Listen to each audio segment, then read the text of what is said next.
Foundation level economics and law.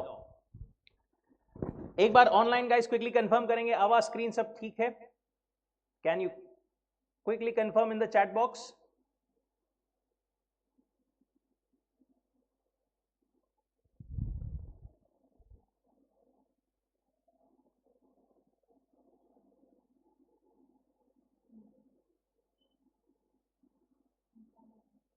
Now coming. Okay, now it's perfect. Just in case you missed, I'm CA Kaushik S Agrawal. Inter में जैसा कि आप जानते हैं, I teach audit and law as well as SM, and foundation को I teach economics and law। ठीक है, वो तो एक मेरे इंट्रोडक्शन के बारे में हो गया। अभी आज हम लोग बात करने आए हैं आप लोगों के बारे में, आप लोगों के लिए। कितने लोगों के यहां पर अभी जनवरी के अटेम्प्ट में रिजल्ट आकर के रिजल्ट बेसिकली फेल आया है या अनसक्सेसफुल आया है? सभी का almost. Online guys, can you also depict by raise of hand और समथिंग?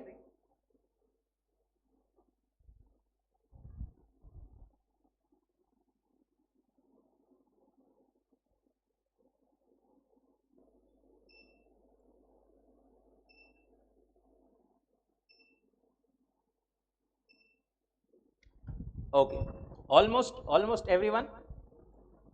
इसीलिए यहां पर हैं सर हम क्या करें, कुछ समझ में नहीं आ रहा। 3-4 दिनों से बहुत लो फील हो रहा है, कैसा तो भी लग रहा है, क्या करें आगे कुछ समझ में नहीं आ रहा। जिन लोगों ने पहली बार फेस किया है ऑब्वियसली उनको तो और ज्यादा थोड़ी मेंटल अगोनी जो अपन बोलते हैं वो होती है, क्या करें क्या ना करें। सबसे पहले don't worry at all, it's a part of life, right. सबसे पहली चीज जो आपको करनी है दैट इज एक्सेप्ट इट। अपने अंदर वो चीज बैठा लीजिए, ठीक है अपन ने मेहनत की थी।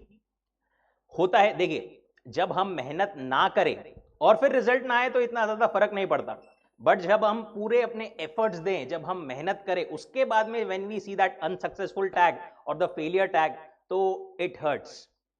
We know, everyone knows, we have also faced that thing at some point in life, right. But trust me, don't worry or don't think that will I be able to do that, will I be able to achieve that. This is just a temporary setback. कुछ अभी बिगड़ा नहीं है अपने life में, just एक temporary setback है। कुछ अपनी गलतियां हुई थी जिसको अपने को सुधारना है और आगे आने वाले अटेम्प्ट में अपने को किसी भी हालत में पास होना है। साथ ही में डोंट कंपेयर, वो तो मेरे से कम पढ़ता था, पढ़ती थी, मैंने उसको पढ़ाया था, वो पास हो गया, मेरा फ्रेंड पास हो गया या हो गई। Don't compare with anyone, you don't know their journey, you are not living their life, right. हो गया, हो सकता है कम पढ़ाई में भी हो गया हो, बट कंपेयर करके कहीं पर आपको ना तो आपको फायदा होगा, ना ही आपके आने वाले रिजल्ट में कोई इंक्रीमेंट होगा। So don't compare, just focus on your own journey. तीसरी चीज, don't think that you are not capable. Sometimes जैसे अपन ने बोला कि कभी कभी ऐसा होता है यार कि एफर्ट्स डालकर भी अपने रिजल्ट्स नहीं आते हैं। इट्स कंप्लीटली फाइन, सीए में इट्स कंप्लीटली ओके। रिजल्ट जो है, कितना परसेंट है हमारा रिजल्ट? कितना? 14%, राइट। बोथ ग्रुप्स की अगर अपन बात करें तो सिंगल, आई थिंक एक ग्रुप का कुछ 20 है एंड एक ग्रुप का अगेन कुछ तो भी 14 है, ओवरऑल लेवल पर 14 है। तो देखिए यहां पर it's not that you failed, it's just that you couldn't pass. एक ही तो बात है सर? नहीं, दोनों अलग अलग चीजें हैं। अगर रिजल्ट ऐसा रहता था 50, 60, 70%, तो I would have called, the world would have called you a failure. But क्योंकि यहां पर रिजल्ट ही हमारे सीए में इतना कम आता है, इसीलिए वो वहां पर आजकल उन्होंने टैग भी बदल दिया है फेल और पास का। नाउ दे राइट सक्सेसफुल और unsuccessful, just a temporary thing. And next attempt में अपनी अगर गलतियां अपन उसको करेक्ट करके आगे बढ़ जाए तो you will come out with flying colours. Failure बहुत सारा मतलब नुकसान तो है ही यार, फेलियर मतलब किसको अच्छा लगता है, but there are certain benefits also failure के. It kind of makes you ready for your upcoming life. थोड़ा सा अपने को ह्यूमिलिटी सिखाता है फेलियर. इट टीचेस अस कि कभी कभी शायद अपना 100% देकर भी अपने हिसाब से हर चीज नहीं होगी लाइफ में. We have to accept this things. कुछ अपन चीजों को कर नहीं सकते, बदल नहीं सकते यहां पर. We have to accept it and do the best that we can in the next available given time. Now last thing that you have to do is believe in yourself. हो गया, result आ गया, 2-3 दिन रो लिए अपन ने, mental अगोनी अपने को हुई, सब मान्य है, सब कुछ हो गया. अब आखिर में अगर आपको करना है वापस से, तो ये चीज पहले तो आपको खुद को खुद में बिलीव करना पड़ेगा that yes I can and I will do it, and you will do it. But first you need to believe in yourself. And for these only we both, me and Saili ma'am, are here to help you with your preparations, to guide you with your preparations. Okay. As far as my part is concerned, moving on to the technical sides, since my domain is mainly theoretical, जिसमें कि I think majority सभी को problem होती है, audit, law, SM, right. कितने लोगों का यहां पर एग्जाम ऑडिट, लॉ या एसएम इन सब्जेक्ट की वजह से रह गया है ऑनलाइन गाइज?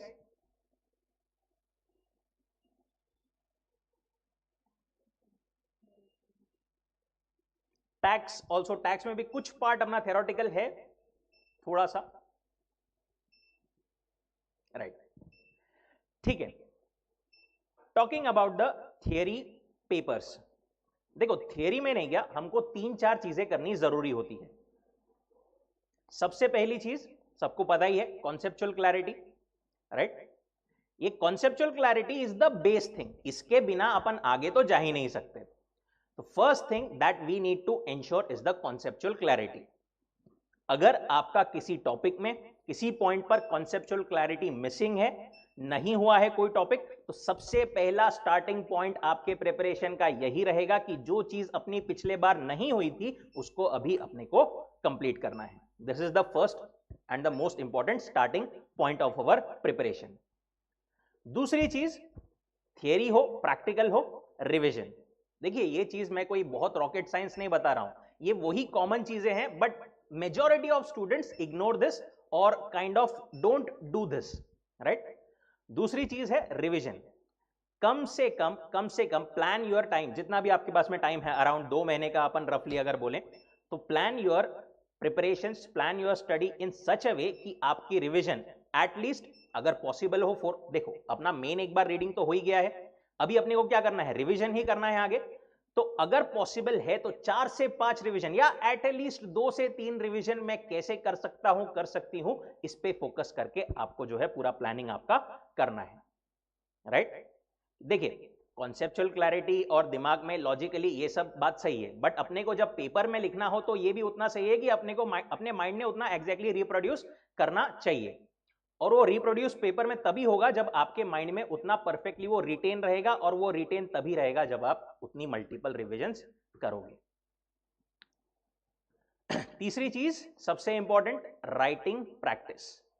देखो हम पढ़ लेते, दिमाग में आ जाता, बट यहां से पूरा घूम करके यहां पे आने तक के लिए नहीं, क्या राइटिंग प्रैक्टिस लगती है. Writing practice I doesn't mean सिर्फ टेस्ट सीरीज, टेस्ट सीरीज तो है ही, वो तो देना ही है, बट साथ में जब हम पढ़ाई कर रहे हैं, ऑडिट हो, लॉ हो, एसएम हो, जो भी हो, सबकी writing practice is utmost important.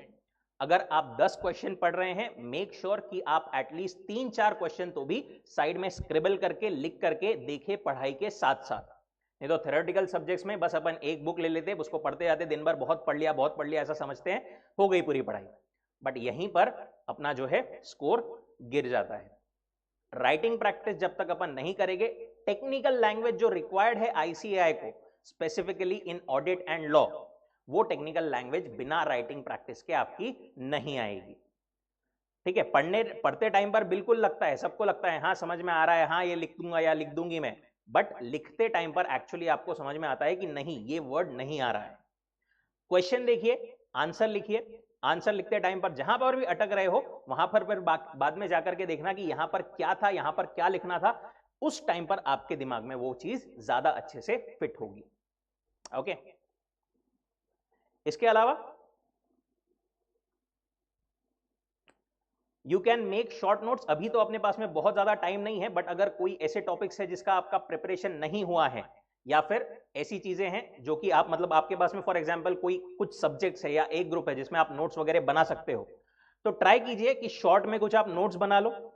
Best way इसका ये होता है कि देखिए, सेपरेट बुक में बनाना it takes a bit of time. उससे अच्छा ये है जो आप पढ़ रहे हो ना, जहां पर आप मॉड्यूल से या जो भी बुक से पढ़ रहे हो, वहीं पर शॉर्ट में स्टिकी नोट्स आती है, स्टिकी नोट्स लगा देने का, या फिर साइड में वहीं पर जगह पे पेंसिल वगैरह से लिख लेने का, राइट। सो बाद में जब अपन रिवीजन करेंगे तो पढ़ना भी उतना ही है और अपने आंखों के सामने से अपनी मेन नोट्स भी चली जाती है। Next,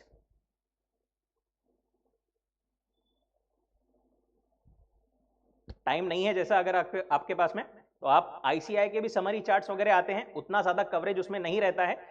it's basically for last 1.5 days, but you can also refer some summary और चार्ट इफ यू वांट। अब देखिए, प्रिपरेशन के टाइम पर नहीं गया, ये चीज is basically for the last और लेटर पार्ट, जब हमारे पास में आखिरी के 7, 8, 10 दिन बचते हैं। बच्चे पूछते हैं इस टाइम पर क्या करें, कैसे करें। उस टाइम पर योर चार्ट्स और आईसीआई समरी, सिर्फ आईसीआई की नहीं बोल रहा हूं मैं, बट जनरली कुछ चार्ट्स आपने प्रिपेयर किए हैं, नोट्स प्रिपेयर किए हैं, तो वो चीज वो है जो आपको बार बार रेफर करना है, जिससे आपको बार बार रिविजन करना है। वन मोर इंपॉर्टेंट थिंग, आखिरी के 7-8 दिनों में जा करके कोई नया मटेरियल आपने रेफर नहीं करना है, whether it's charts, it's notes और एनीथिंग। ओके, जो आपने पहले से देख करके रखा है उसी को लगे, तो अभी से एक बार डिसाइड कर लो ये मेरे को आखिरी में देखना है। आखिरी में जाकर के अगर अपन कुछ नया देखते हैं, नया मटेरियल कुछ रेफर करते हैं ना, तो अगेन वहां पर it creates that disturbance. Writing practice की बात की अपन ने, नॉट ओनली टेस्ट सीरीज तो लिखना ही है, वो तो इंपॉर्टेंट है ही, तभी उससे ही असेसमेंट होगा अपना, बट साथ में आंसर राइटिंग भी आपको करना है। एमसीक्यू, इको या एमसीक्यू, बेसिकली जो भी आपके हर एक सब्जेक्ट में जैसा एमसीक्यूज रहते हैं, एमसीक्यू के लिए आपको क्या करना है, सॉल्विंग प्रैक्टिस, राइट। अपने को लगता है एमसीक्यू ये हो जाएंगे, बट नहीं, एक्चुअली एमसीक्यू सॉल्व करना क्यों जरूरी है, क्योंकि हो सकता है आपको कॉन्सेप्ट पता हो, बट एमसीक्यू के कॉन्सेप्ट में वहां पर वो कॉन्सेप्ट अप्लाई कैसे करना है, आंसर कैसे सिलेक्ट करना है, ये आपको प्रैक्टिस से ही समझेगा। ओके, लॉ में स्पेसिफिक अगर अपन बात करें तो case law based questions, inter में obviously most of them are case law based only. एक फॉर्मेट फॉलो करना आपको जरूरी है, provisions, facts, analysis and conclusion. ऐसा कोई ये फॉर्मेट आईसीआई ने नहीं दिया हुआ है, but this is the format unsaid thing that is और and that should be followed. आपके पेपर में एक केस लॉ दिया है, प्रोविजन क्या आपकी एप्लीकेबल है, कौन सी प्रोविजन इस केस को अप्लाई होती है, फैक्ट्स क्या है, जस्ट अ क्वेश्चन का रिपीटेशन, एनालिसिस एंड कंक्लूजन कि उसके बेसिस पर प्रोविजन फैक्ट्स को कैसे अप्लाई होती है, एंड आपका कंक्लूजन क्या है। एक जनरल फॉर्मेट आपका आंसर का यही रहना चाहिए। ओके, डायरेक्ट में जो डायरेक्ट क्वेश्चंस जैसे कि कभी कभी ऑडिट में भी आते हैं, एसएम में बहुत सारे आते हैं, और लॉ में भी कुछ कुछ कभी कभी डायरेक्ट क्वेश्चंस आते हैं, उसमें आपके कीवर्ड्स आना जरूरी है, राइट। बहुत सारे लोग इंटर में भी ये गलती करते हैं, they go after learning the things. देखिए, इतना बड़ा सिलेबस है हमारा सीए में, आप हर चीज लर्न नहीं कर सकते, right. You have to understand that and then write the answer accordingly. लिखते टाइम पर मेक श्योर कि आपके कीवर्ड्स जो है, जो आप हाईलाइट करते हैं पढ़ते टाइम पर, वो कीवर्ड्स आपके आंसर में आ जाए, दैट इज सफिशिएंट। थोड़ी बहुत लैंग्वेज ऊपर नीचे हुई तो चलेगा बेसिकली। लॉ में ट्राई कीजिए स्पेसिफिकली कि जो जार्गन्स या फिर जो लैंग्वेज जैसा सेंटेंस वो कंस्ट्रक्शन अपने आईसीआई मॉड्यूल एंड एवरीथिंग में है, वैसा ही अपना लैंग्वेज आए।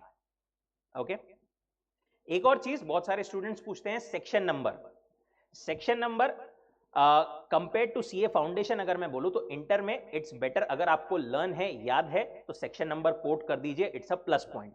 बट अगर आपको लर्न नहीं है, याद नहीं है सेक्शन नंबर, तो गलत सेक्शन नंबर कोट मत करिए, वहां पर आईसीएआई के पास में पावर है, अगर आपने गलत सेक्शन नंबर लिख दिया, पूरा आंसर सही लिखा, तो भी आपको 0 मिल सकता है। एमसीक्यू के लिए जैसा अपन ने बोला, आप क्या फॉलो कर सकते हैं, अगर कोई ऐसा क्वेश्चन आता है जिसमें आपको आंसर ध्यान में नहीं आ रहा है, तो आप क्या कर सकते हो, प्रोसेस ऑफ एलिमिनेशन फॉलो कर सकते हो। सही आंसर ध्यान में नहीं आ रहा, एलिमिनेट करते जाओ, गलत कौन सा है, और आखिर में फिर आपके पास में 4 के बजाय 2 ही में भी बचेंगे आंसर्स, कि इन दोनों में से अपने को एक गेस लगाना है। स्पेसिफिकली अपन अगर बात करें आपके मे अटेम्प्ट की, अभी से आपको क्या करना है, पढ़ते टाइम पर एक एबीसी एनालिसिस करके रखना है। बहुत सारे लोग करते हैं, बट बहुत सारे लोग इसमें मिस आउट कर जाते हैं। एबीसी एनालिसिस का आएगा, देखो लास्ट 1.5 डेज में अपने पास में इतना टाइम नहीं होता कि सारे क्वेश्चन सारे कॉन्सेप्ट्स वापस से देखें। अभी से आपको क्या करना है, एक एबीसी एनालिसिस ऐसा करना है, जो चीज पहले बार में पढ़ के एकदम सिंपल है, ये तो मेरे दिमाग में आ गई, इसमें कोई डाउट कोई दिक्कत की बात नहीं है, उसको लिख देना सी।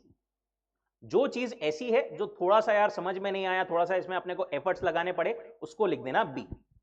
और लास्ट में जो है, जो ऐसी चीज है जो बिल्कुल समझ में नहीं आई, एकदम पूरा ही अपना गलत हो गया था, आंसर राइटिंग करते टाइम पर अपने को कुछ तो भी नया दिखा, उसको लिख देना है ए।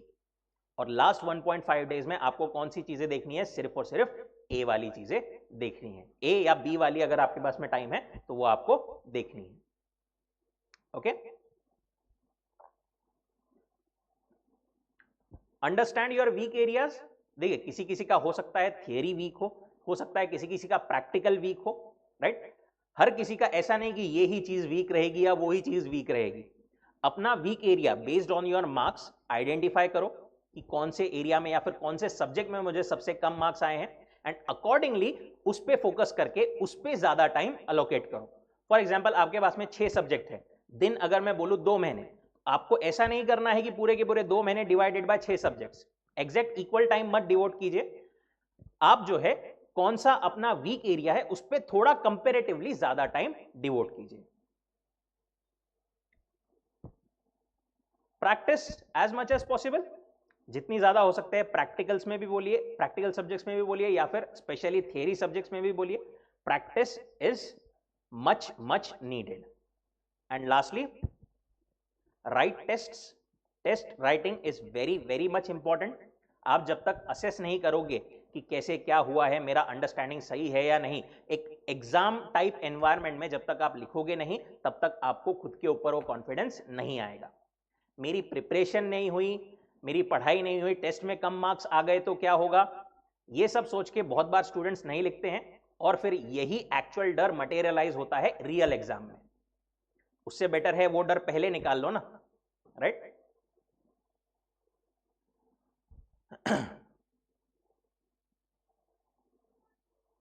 Allocate proper revision time, revision को जैसा है प्रॉपर रिवीजन टाइम आप देते जाइए। एंड लास्टली जैसा अपन ने एक बात की, स्टिक टू वन मटेरियल। अगर आप शुरुआत से आईसीआई मटेरियल को अगर रेफर कर रहे हो, that is the best thing. Upon exam किसकी दे रहे हैं, आईसीआई की। आई ऑलवेज से, जितना आईसीआई के साथ रहोगे उतना ही पास होने के पास रहोगे, right. Modules are your Bible, उसको रेफर कीजिए। बट अब इस टाइम पर अगर आप शुरुआत से कोई नोट्स रेफर कर रहे हो, देखिए it's kind of a thing कि हाँ ठीक है कलरफुल नोट्स चाहिए और इजी लैंग्वेज चाहिए, बट ये भी उतनी ही रियलिटी है कि उस लैंग्वेज से, उस वर्ड से बेसिकली आपको एग्जाम में मार्क्स नहीं मिलेंगे। Plus there are certain things, certain concepts that sometime gets missed in the notes, right. So it's better to stick to ICI material. But अब इस टाइम पर आखिर में I would say don't change the material. अगर आपके पास में ऐसा है कि 2 या 3 सब्जेक्ट्स ही हैं और आप डिवोट कर सकते हो टाइम, पहले थोड़ा बहुत मटेरियल देखा हुआ है, तो आई वुड सजेस्ट कि you can shift to this ICI material, but otherwise now don't change. Question bank obviously आप बाहर से रेफर कर सकते हो, जो भी है जहां से भी आपको बेस्ट लगती है। क्वेश्चन बैंक में you get plethora of options, plethora of questions. जब तक अपन क्वेश्चंस देखेंगे नहीं, तब तक अपने को कैसे इंटरप्रिटेशन होता है क्वेश्चन में, कैसे क्या उसमें अप्लाई करना पड़ता है कॉन्सेप्ट या लॉजिक, वो अपने को उसी से समझेगा। And at last few general points, don't be afraid of failures. जैसा अपन ने शुरू में बोला, it's just a temporary setback, it happens with everyone. आप किसी के पीछे नहीं हो, you are perfectly on your time, जस्ट अपनी कुछ गलतियां हुई है, it's just a matter of 2-3 months and you will be way ahead of the others. CA में वैसे भी कुछ फिक्स नहीं होता कब कौन से अटेम्प्ट में कौन किसका सीनियर बन जाए, राइट? अभी इस टाइम पर avoid social media and distractions. Mobile, देखिए आज के टाइम में ऑब्वियसली देयर इज नीड, हम बहुत सारे हम लेक्चर्स वगैरह सब मोबाइल पे ही करते हैं, बट जितना जरूरी है ना उसको अभी उतना ही लिमिटेड रखो, right? Distractions, time pass, social media 2-3 महीने के लिए भूल जाओगी, ये अपने लिए एग्जिस्ट भी करती है। जितना जरूरी है, जितना रिक्वायर्ड है ऑब्वियसली उतना यूज कीजिए, बट उस सहूलियत को जरूरत मत बनाओ। Lastly, listen to motivational songs, it helps, it really helps you, right? थोड़ा सा अपने आप को अपलिफ्ट करने में, जब भी ऐसा लग रहा है, बोर हो रहा है या टेंशन आ रहा है, क्या होगा कैसा होगा, try to listen to motivational songs. Manifest that you are passing, सोचो वो टाइम पर मैं ऐसा लिखूंगा, आई विल क्लियर, और उसके बाद में 2 साल के बाद में I will be a CA. Manifest कीजिए, you will attract that energy and you will definitely clear. Festivals, birthdays, functions, ये सब अगेन फ्रेंड्स के साथ में टाइम पास, अभी कुछ भी इंपॉर्टेंट नहीं है। सबसे इंपॉर्टेंट एक ही चीज है, अटेम्प्ट, राइट? आपका जो अटेम्प्ट आने वाला है, दैट इज, जो एग्जाम आने वाली है, that is the most important thing. बाकी सब चीजों को आपको सैक्रिफाइस करना पड़ेगा, बट ये सैक्रिफाइस के अगेंस्ट जो आपको रिजल्ट मिलेगा, trust me, you will love it. And hard work तो यार रिक्वायर्ड ही है, कहीं पर भी ऐसा तो होगा नहीं कि कोई शॉर्टकट है, सीए में तो बिल्कुल नहीं होता है, राइट? हार्डवर्क आपको डालना पड़ेगा, जब तक आप हार्डवर्क नहीं डालोगे you won't get the required results. And listen to motivational songs, manifest that thing, be in the present. पीछे क्या हो गया, आगे क्या होगा, don't carry that baggage, just be in the present। जो अपन अभी के दिए हुए टाइम पर बेस्ट कर सकते हैं उस पर फोकस कीजिए। Discipline and consistency, again most important thing, right? Consistency के साथ में, डिसिप्लिन के साथ में आपको आगे बढ़ते जाना है। Give your best shot, what ever you can, जितना अंदर है सब कुछ लगा दो। Give your best and all the very best. I'll pass on to Saili ma'am for the detailed guidance. Thank you so much.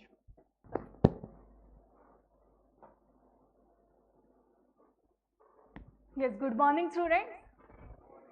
So I think almost all the students मई में आपकी exam दे रहे हैं ना, सीए इंटरमीडिएट की, and already आपने एक बार 2 बार जो भी है एक्सपीरियंस किया हुआ है कि सीए इंटरमीडिएट क्या होता है, करेक्ट? अभी फाउंडेशन अच्छा है, फाउंडेशन बहुत ही इजी है ऐसे लग रहा होगा, करेक्ट? सो उस लेवल पे वो डिफिकल्ट लगता है, बट वो पास करने के बाद वो इजी लगने लगता है। सो अभी लग रहा होगा कि मैम इंटरमीडिएट तो डिफिकल्ट है, जब सीए फाइनल में जाओगे तब क्या लगेगा, इंटरमीडिएट इजी था। ओके, सो सीए इंटरमीडिएट के लिए कैसे अभी प्रिपरेशन करना है वो हम देखने वाले हैं, बट उसके पहले मुझे बताओ कि हम कुछ ऑल इंडिया रैंकर्स के मार्कशीट्स देखने वाले हैं। आपने देखे क्या डिटेल में? नहीं देखा है? Okay, so this is the marksheet of all India rank 1 Kushagra Roy, but ये अभी का नहीं है, Jan 25 का एयर 1 नहीं है, ये जब से न्यू सिलेबस आया है ना May 24 तब का एयर 1 है। सो इसकी टोटल है 538, एडवांस अकाउंट्स में 92, लॉ में 80 मार्क्स है इसको। सो अगर लॉ में 80 है, टैक्सेशन में 92, कॉस्टिंग 97, 85 इन ऑडिट, एफएम में 92। ओके, मतलब सबसे लोएस्ट इसका है लॉ 80 मार्क्स, लोएस्ट इज 80। हाँ, ओके, सो थ्योरी सब्जेक्ट्स में भी अगर आप देखते हो तो स्कोर हो रहा है, करेक्ट? मतलब इसको आउट ऑफ मार्क्स मिले रहेंगे ना तो ही इतना स्कोर होगा, करेक्ट? सो इसका जो लोएस्ट है 80, उतना हमने एम भी रखा था क्या? सो क्या क्या मिस्टेक्स हमने की है वो हम अभी डिस्कस करने वाले हैं, वो नेक्स्ट इसमें नहीं करनी है हमें। ओके, सो हम बेसिक फर्स्ट थी कि हम एम ही इतना नहीं रख रहे हैं. ओके, सो नेक्स्ट जो ऑल इंडिया रैंक 1 है जैन 25 आपके एग्जाम का, advance accounts 96, corporate law 68, taxation 80, costing cost and management accounting 98, audit 91, audit subject में 91 मार्क्स मिल सकते हैं, अबाउ 90 मिल सकते हैं. And FM and SA 88 marks है, total is 521 out of 600. Okay, so costing and advance accounts के marks तो ma'am ये तो हमने 12th में देखे थे, कॉस्टिंग में 98 एंड एडवांस अकाउंट्स में 96. सो ये मार्क्स दिखा के मुझे आपको बताना है कि सीए एग्जाम्स में भी इस लेवल के मार्क्स मिल सकते हैं. ओके, हम क्या सोचते हैं मैम 90 अबाउ तो 12 तक ही मिल सकता है, सीए एग्जाम में थोड़ी 90 अबाउ मार्क्स मिलेंगे. सो आपको ये मैं दिखा रही हूँ कि सीए एग्जाम्स में भी 90 अबाउ आप स्कोर कर सकते हो. इसके बाद और एक मार्कशीट मैंने यहाँ पर आपके लिए लाई है जो कि ऑल इंडिया रैंक 3 है सीए इंटरमीडिएट लेवल पे, आपके ही एग्जाम जैन 25 में. उसके कॉस्टिंग के मार्क्स के लिए ये मार्कशीट दिखा रही हूँ. उसको कॉस्टिंग में 100 आउट ऑफ 100 है. ओके, सो इंटर लेवल पे आउट ऑफ मार्क्स भी मिल सकते हैं, सिर्फ 12th अकाउंट्स में ही मिलते हैं ऐसे नहीं है. इवन सीए फाइनल के भी लास्ट नवंबर में ही एक स्टूडेंट को 100 आउट ऑफ 100 मिले हुए हैं सीए फाइनल लेवल पे भी. ओके, सो इसके भी आपको डिटेल्स बताती हूँ. एडवांस अकाउंट्स 94, लॉ में है 78, taxation 74, then cost and management accounting 100, audit 88, FM 81. So हम देख रहे हैं कि ऑलमोस्ट 75 अबाउ, 80 अबाउ, 90 अबाउ ऐसे ही स्कोर है. करेक्ट, सबसे कम भी जो स्कोर है वो भी 78 है, सॉरी 74 है यहाँ पर, मतलब 70 अबाउ ही है इनके स्कोर रैंकर्स के. सो इससे आपको क्या समझ में आ रहा है, इन्होंने ऐसा एम रखा होगा क्या कि बस पास होना है मुझे, और पता नहीं कैसे 100 आउट ऑफ 100 मिल गए. मेरा एम तो सिर्फ पास होने का था एंड पता नहीं कैसे 100 आउट ऑफ 100 आ गए. ऐसे तो एम नहीं रखा होगा इन्होंने. ओके, मतलब first thing is aim for high marks. So 5 qualities to pass CA exams. So study कैसे करना है उसके पहले ये चेक करो कि आपने क्या एम रखा था. चेक करो, खुद को पूछो क्या एम रखा था. पास होना है. ओके, पास होना है मतलब क्या, subject wise 40 and overall 50%. Okay, वहां पर ही गलत जा रहे हैं स्टूडेंट्स. ओके, मैंने फॉर एग्जाम्पल 80 मार्क्स का एम रखा एंड मुझे 78 मार्क्स आ गए, तो कुछ प्रॉब्लम है क्या? नहीं. बट मैंने 40 मार्क्स का एम रखा एंड 38 मार्क्स आ गए, तो बहुत प्रॉब्लम है ना. करेक्ट, दोनों में 2 मार्क्स का ही डिफरेंस है.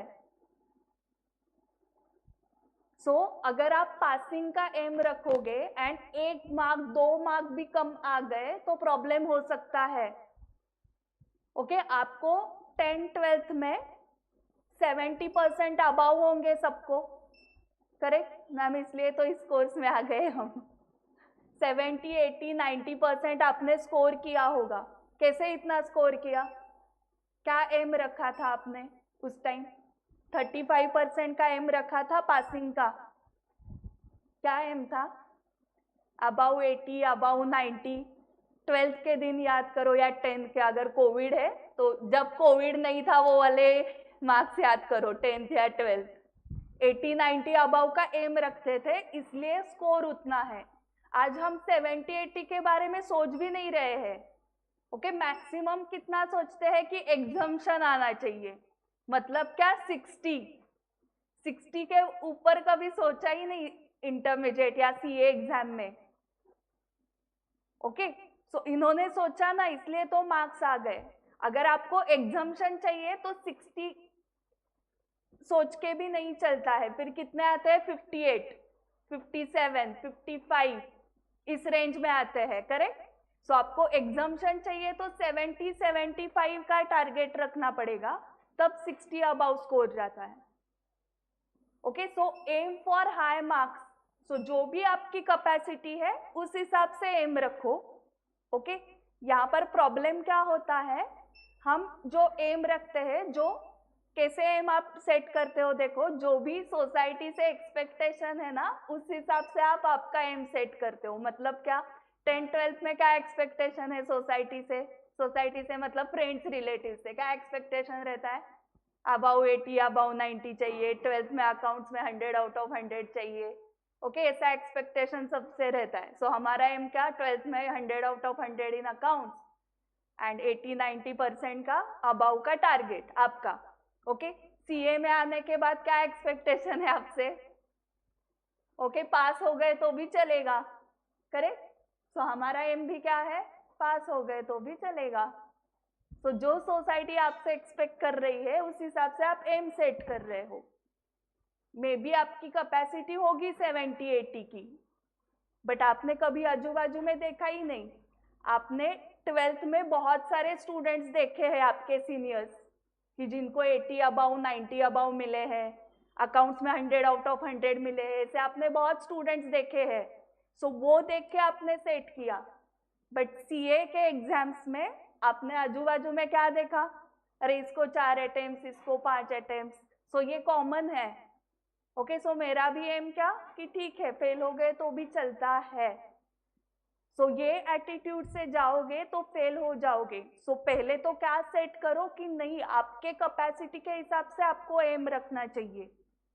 अगर आप स्कोर कर सकते हो 60-70 अबाउ, तो आपको वो एम रखना चाहिए। 2 मिनट के लिए सोचो, आपको अगर 12th के मार्क्स आपके पता नहीं है मुझे, जो भी है 70 अबाउ 80 अबाउ वो मार्क्स, एंड आज हम एक सब्जेक्ट में 40 मार्क्स भी नहीं ला पा रहे हैं,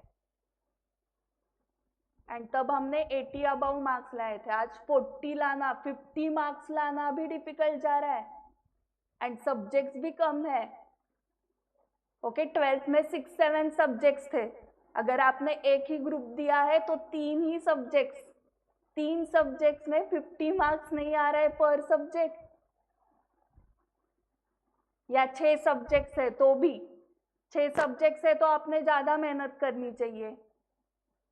ओके मैम, वो तो इजी था, ये डिफिकल्ट है, इसलिए तो मैं 70 से 50 पे आ गई ना।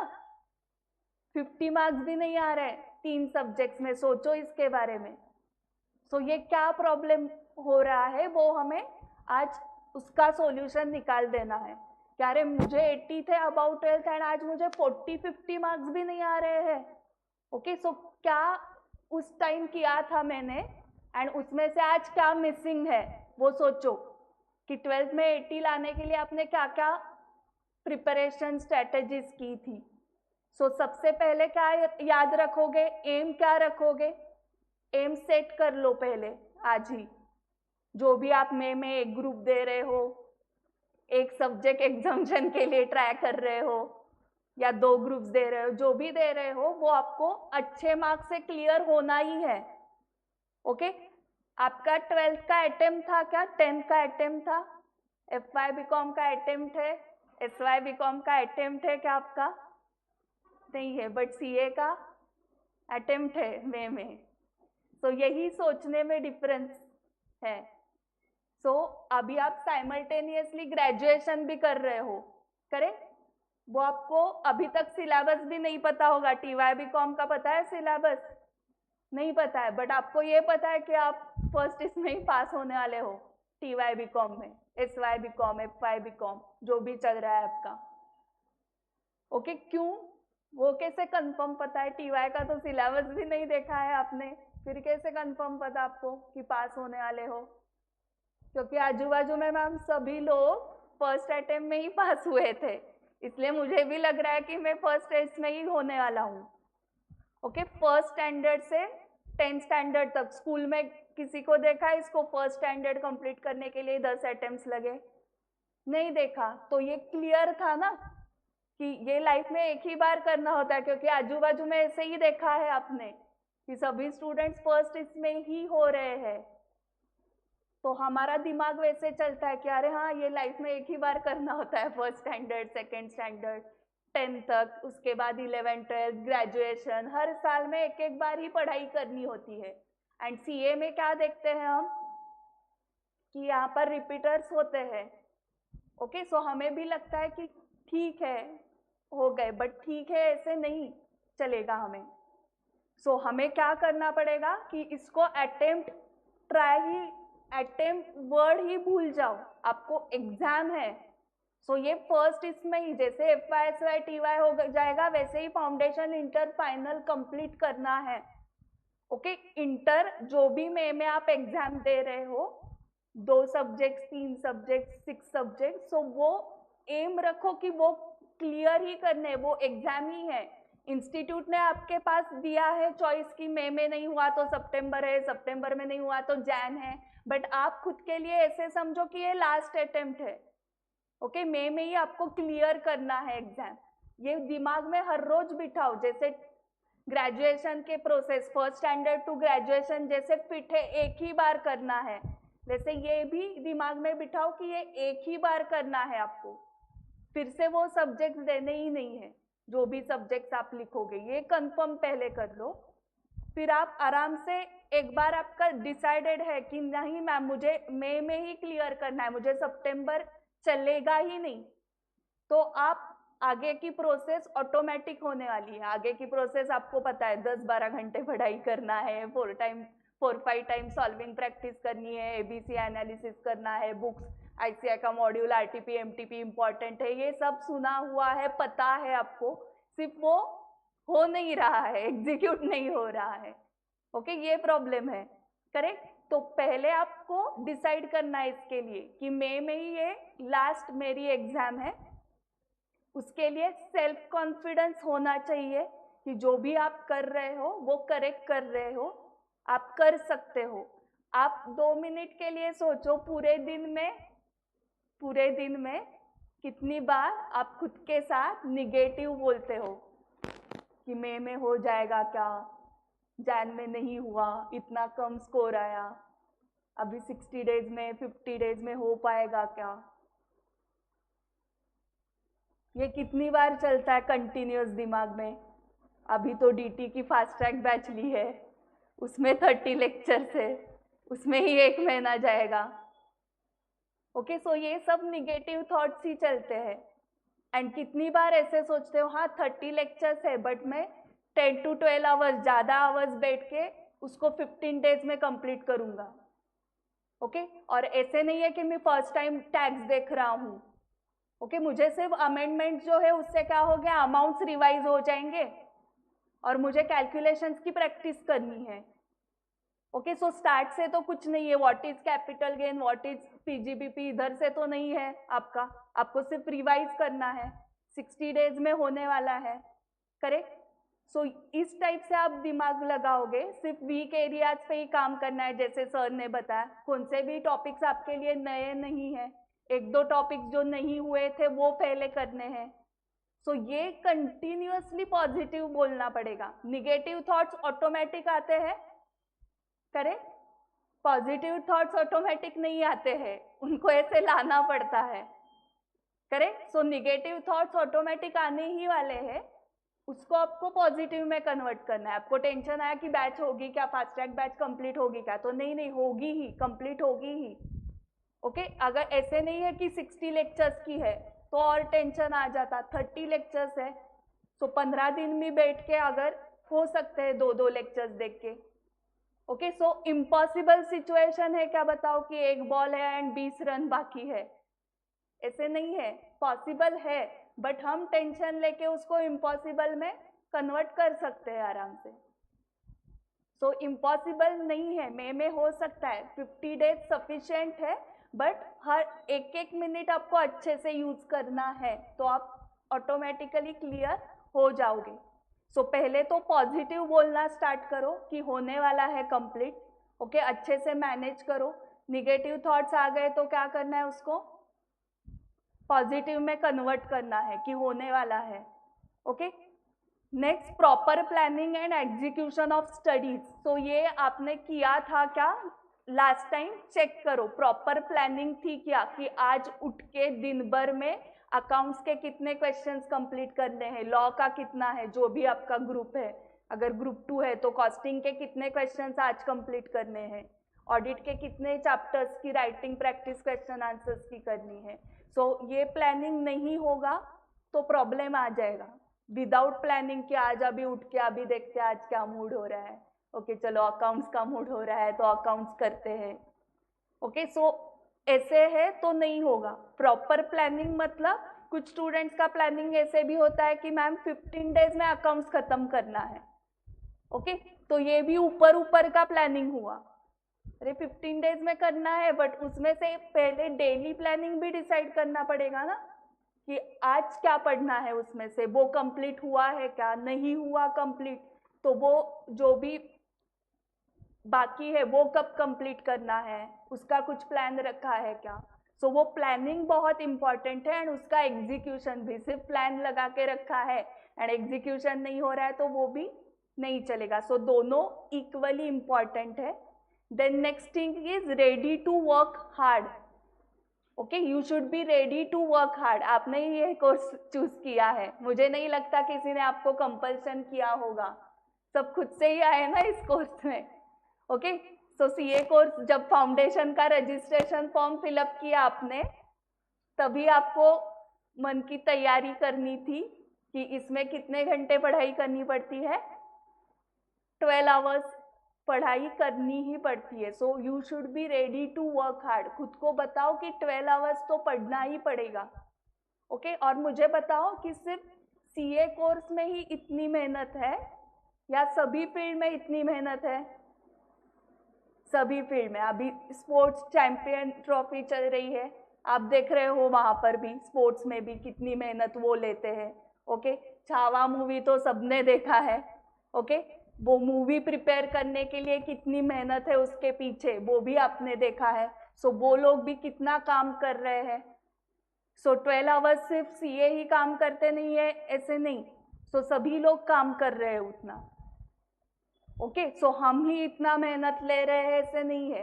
12 आवर्स स्टडी तो बहुत कॉमन है, उतना आपको करना ही पड़ेगा, बट 12 आवर्स को कैसे डिवाइड करना है वो आगे हम देखने वाले हैं। सो सभी लोग रेडी है उतनी मेहनत करने के लिए? Yes, okay. And next is enjoy your CA journey.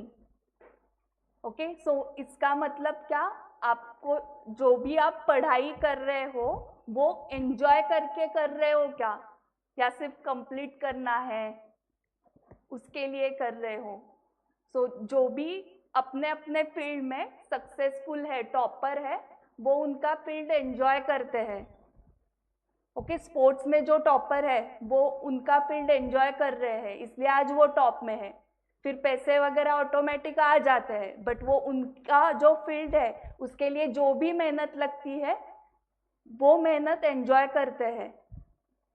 सो वैसे ही सीए के जर्नी में आपको एंजॉय करना पड़ेगा। मुझे बताओ, जब आपने फाउंडेशन क्लियर किया होगा जिस एग्जाम में, तब आपने वो स्टडी एंजॉय की थी।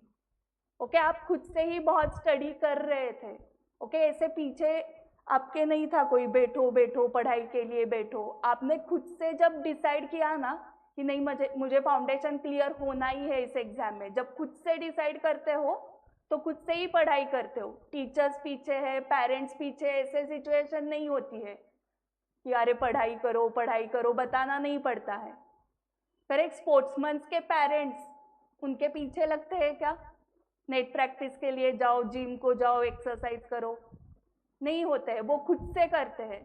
सो जब आप खुद से स्टडी स्टार्ट करोगे ना, मतलब खुद से एंजॉय करोगे स्टडी, तभी आप क्लियर होंगे।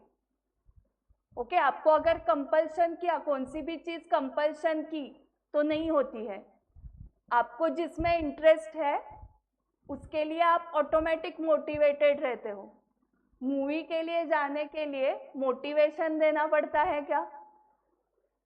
वो आप इंटरेस्टेड हो उसमें तो आप ऑटोमेटिक जाते हो। वैसे स्टडी ऑटोमेटिक होती है क्या? बहुत मोटिवेशन लगता है मैम, तब जाके कैसे वैसे 1-2 घंटा लाइब्रेरी में एक जगह बैठते हैं हम। ओके, ऐसी सिचुएशन नहीं होनी चाहिए। ऑटोमेटिक स्टडी के लिए आप बैठे, अरे 4 घंटे कैसे गए पता ही नहीं चला। ओके, लंच टाइम आ भी गया, ऐसे होता है आपके साथ? या हर बार अरे अभी 1 घंटे के बाद लंच है, ओके अभी आधा घंटा ही हो गया क्या, अरे 10 ही मिनट हो गए स्टडी के लिए बैठ के। तो अगर बार बार अगर आप टाइम देख रहे हो मतलब आप इंटरेस्ट से नहीं कर रहे हो। तो उसमें इंटरेस्ट लाओ, उसको एंजॉय करो स्टडीज को, मार्क्स ऑटोमेटिक आ जाएंगे। जैसे मैंने बताया कि स्पोर्ट्समैन नेट प्रैक्टिस एंजॉय करते हैं, पैसे ऑटोमेटिक आ जाते हैं उनको। ओके, वैसे ही है, आप स्टडी करो, ऑटोमेटिक मार्क्स आने वाले हैं, स्टडी को एंजॉय करो।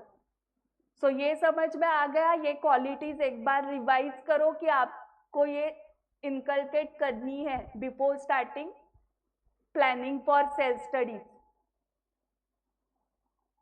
ओके, आज से क्या करना है, एम क्या रखा है, 70 मार्क्स का एम रखोगे। ओके, हर रोज यही बोलना है कि मुझे 70 मार्क्स लाने हैं, 80 मार्क्स लाने हैं, 90 मार्क्स लाने हैं। ये 3 ही नंबर्स है, इसके नीचे का नंबर पता ही नहीं है मुझे क्या रहता है इसके नीचे। सो एम तो रखो, 70 का टारगेट रख के 68 आ गए तो प्रॉब्लम नहीं है, 40 का टारगेट रख के 38 आ गए तो प्रॉब्लम है। सो 70, 80, 90 के बारे में ही सोचना है आज से, for inter level as well as final level के लिए भी ये ध्यान में रखो। आपका अटेम्प्ट है क्या मई में, एग्जाम है, सो ये लास्ट टाइम देना है। हाँ, जो भी सब्जेक्ट्स आप दे रहे हो 3, 2, 6, ठीक है, ये लास्ट टाइम देने हैं। ओके, डिफिकल्ट है क्या, नहीं है, 40, 50 तो लाने हैं। ओके, एम रखते वक्त 70 का रखना है, बट अगर निगेटिव थॉट्स मन में आ गए तो खुद को बताना है कि बचपन से फर्स्ट स्टैंडर्ड से अभी तक 50 आए हैं ना हर साल, तो उतने ही तो लाने हैं, तो क्या डिफिकल्ट है बताओ। 50 लाने हैं मतलब क्या, अगर 10 चैप्टर्स है आपके एक सब्जेक्ट में, तो उसमें से 5 चैप्टर्स भी अच्छे से किए तो भी 50% हो गए ना। तो डिफिकल्ट है ही नहीं, हम डिफिकल्ट बनाते हैं उसको, प्रॉपर प्लानिंग ना करते, एक्चुअल डिफिकल्ट नहीं है।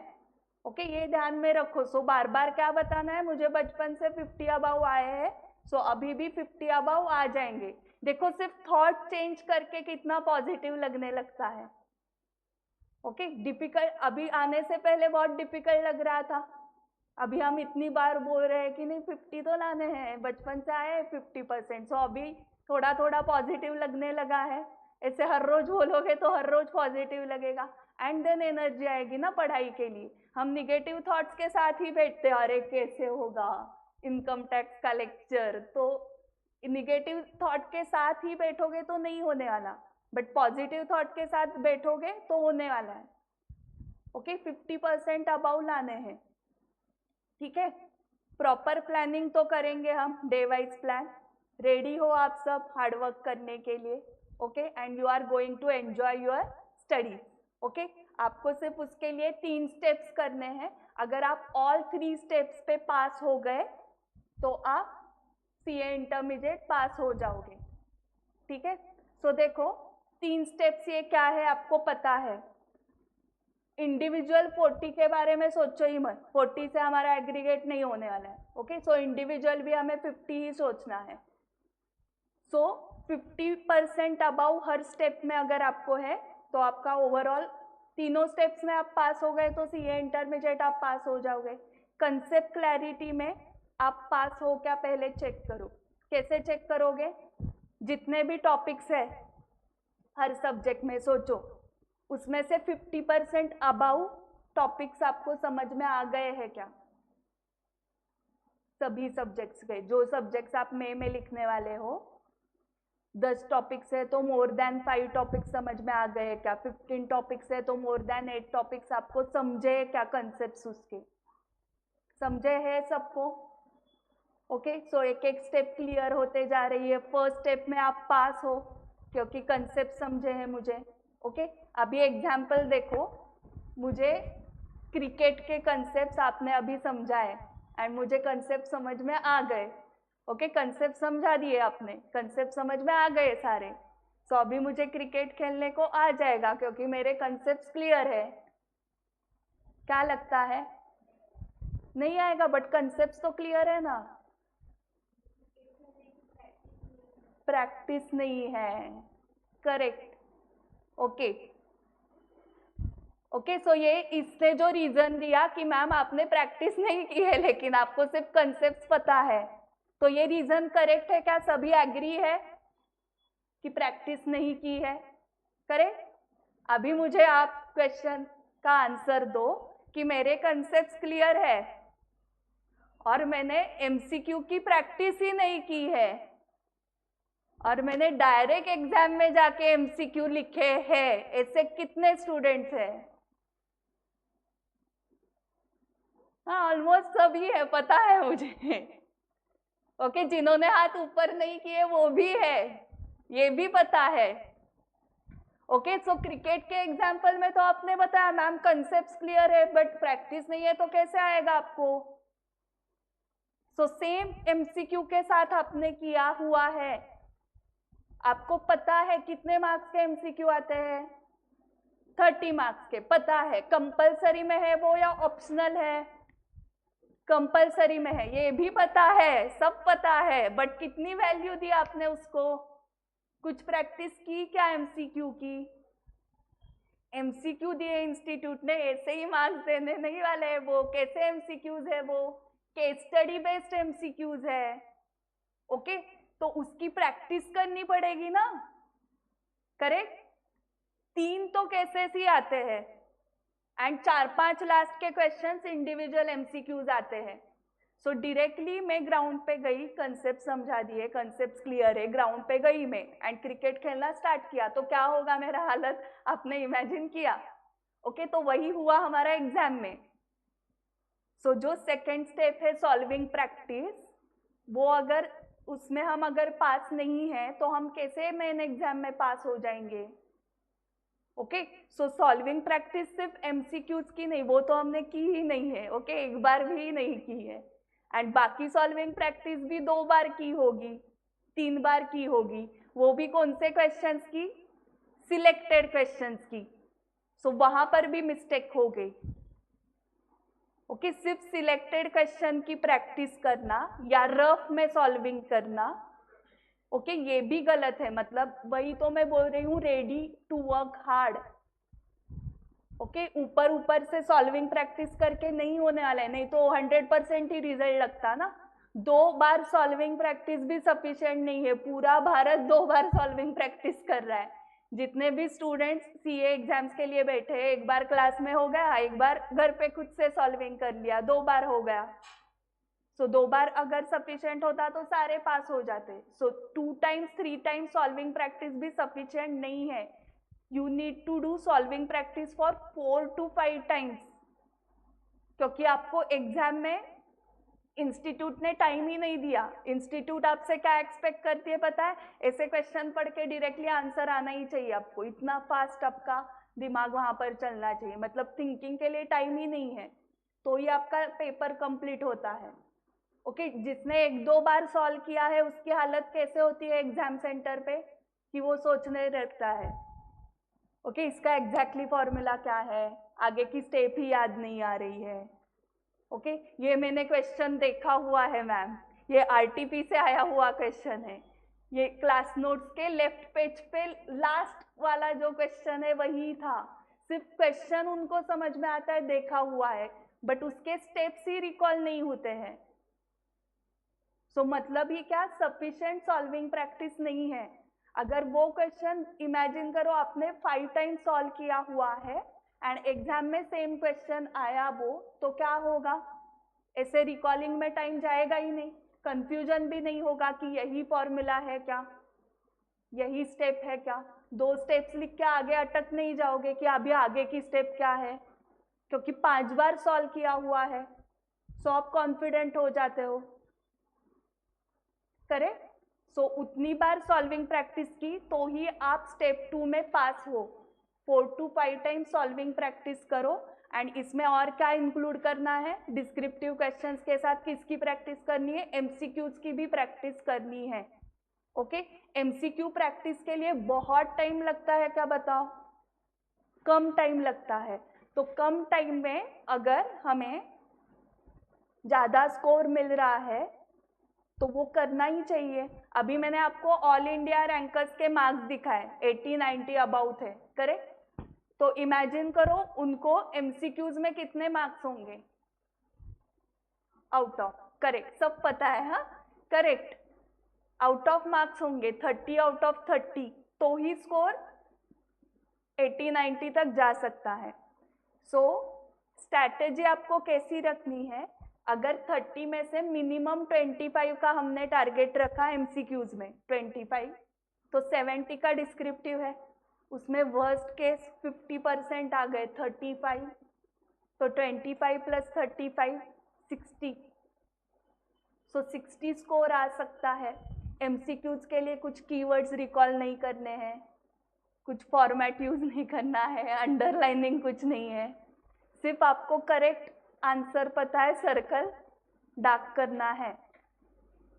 ओके, और एक चीज, उसमें चेकिंग भी कैसे होता है पता है कि आपको? कंप्यूटराइज चेकिंग है एमसीक्यूज का, करेक्ट है तो मार्क्स, नहीं करेक्ट है तो 0, निगेटिव मार्किंग भी नहीं है।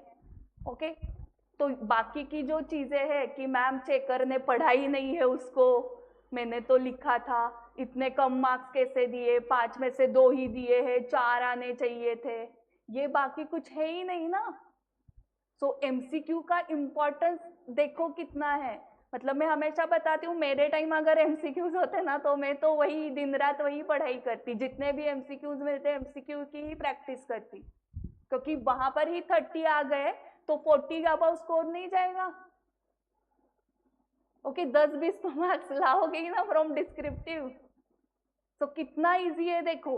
सो इतना टाइम मैं एमसीक्यू के लिए दे रही हूँ, 10 मिनट में एमसीक्यू पे ही प्रवचन दे रही हूँ, बट रीजन है उसका इम्पोर्टेंस समझाने के लिए कि कितना इजी है स्कोर करना। ओके, सो आज से इम्पोर्टेंस दोगे क्या, वैल्यू दोगे क्या एमसीक्यूज को? हाँ, मतलब प्रैक्टिस करोगे। Okay, and last is writing test in exam environment. इसका ऑलरेडी आपने अगर टेस्ट दिए हुए हैं फाउंडेशन लेवल पे तो आपको ऑलरेडी इम्पोर्टेंस इसका पता है। ओके, डायरेक्टली मेन एग्जाम को आप फेस करने जाओगे तो गड़बड़ हो सकती है, बट ये आपने ऑलरेडी एक्सपीरियंस किया है तो गड़बड़ नहीं होगी। सो कैसे? फर्स्ट टाइम कार चलाते वक्त क्या होगा, फर्स्ट टाइम साइकिल आपने चलाई तब क्या हुआ, फर्स्ट टाइम 2 व्हीलर चलाई तब क्या हुआ, डर था, करेक्ट? सो कौन सी भी चीज हम फर्स्ट टाइम करते हैं लाइफ में तो डर रहेगा ही, बट वही अभी आप हर रोज साइकिल चलाते हो, हर रोज गाड़ी चलाते हो, हर रोज जो कार चलाता है वो डरता है क्या? क्योंकि उसके लिए वो रूटीन बन गया है। ओके, सो हमारे लिए सीए की एग्जाम लिखना रूटीन होना चाहिए। मतलब रूटीन मतलब मई सितंबर जैन वो रूटीन नहीं। मेन एग्जाम देने से पहले आपको उस एग्जाम जैसे एनवायरनमेंट में पेपर्स लिखने चाहिए, 3-4 फुल सिलेबस के पेपर्स लिखो। ओके, एंड एग्जाम एनवायरनमेंट में ही लिखने हैं वो। और घर पे अगर आप एग्जाम एनवायरनमेंट क्रिएट कर सकते हो तो घर पे लिखो। एग्जाम एनवायरनमेंट क्रिएट करना मतलब क्या, वो टाइम आपको फॉलो करना है 1:45 to 5, बिना देख के लिखना है, कॉपी नहीं करनी है। ओके, बीच में मोबाइल वगैरह यूज नहीं करना है कि 1 घंटा लिखा पेपर फिर बीच में ब्रेक लिया फिर से 1 घंटा लिखा, ऐसे नहीं। उस टाइम में अल्टरनेट डे पैटर्न में, सो उसको बोलते हैं एग्जाम एनवायरनमेंट में पेपर लिखना। तो ये हमने पेपर्स लिखे थे क्या इस लेवल पे, इस स्टेप में हम पास है क्या? सो अगर भारत का पूरा रिजल्ट देखा हमने, 14% आया, मतलब 100 बच्चे बैठे तो 14 पास हो गए, बाकी 86 फिर से है मई में। ओके, सो 86 स्टूडेंट्स कहाँ पर गलत गए, कौन से स्टेप में? Second and third. First step में 50% अबाउ कंसेप्ट सभी भारत के बच्चों को समझे, कहाँ से भी आप क्लास करो। ओके, इतना तो समझ में आ ही जाता है 50% अबाउ, बट स्टेप 2 एंड 3 जो होती है वो इंडिविजुअली कितनी की है उसके ऊपर मार्क्स डिफर होते हैं, क्योंकि ये इंडिविजुअली करना पड़ता है हर स्टूडेंट को। सो अभी आपको क्या करना है, मई में पास होना है तो सेकेंड एंड थर्ड स्टेप पे वर्क करना है, ठीक है। सो क्या क्या मिस्टेक्स हुए आपके समझ में आ रहे हैं क्या जैन में? ओके, वो मई में नहीं करने हैं। Okay, study material to be use ICI module के इलस्ट्रेशंस एंड एक्सरसाइज क्वेश्चंस कितने स्टूडेंट्स ने सॉल्व किए थे? Each and every illustration and exercise question solve करना है। ओके, अगर आप ये बोल रहे हो कि मैम हमारे क्लास नोट्स में इंक्लूड है, तो हमने डायरेक्टली क्लास नोट से क्वेश्चंस किए थे, ओके, तो भी आपको इसका इफेक्ट नहीं समझेगा। आपको पहले मॉड्यूल से ही सॉल्विंग करना है। रीजन बताती हूँ क्यों। मॉड्यूल से जब आप सॉल्व करते हो, एक सीक्वेंस मॉड्यूल ने मेंटेन किया है। इलस्ट्रेशन 1 कौन से भी टॉपिक का देखो बहुत इजी होता है, ओके, वो कंसेप्ट बिल्ड करने के लिए होता है। एंड जैसे जैसे नेक्स्ट इलस्ट्रेशन पे आप जाते हो, डिफिकल्टी लेवल बढ़ जाती है। सो जनरली जो एग्जाम में क्वेश्चंस आते हैं वो लास्ट इलस्ट्रेशन पे आते हैं, ओके। फर्स्ट इलस्ट्रेशन कभी भी आया नहीं होगा एग्जाम में कौन से भी टॉपिक का, बट वहां से आप स्टार्ट करते हो तो वो टॉपिक इजी लगेगा आपको।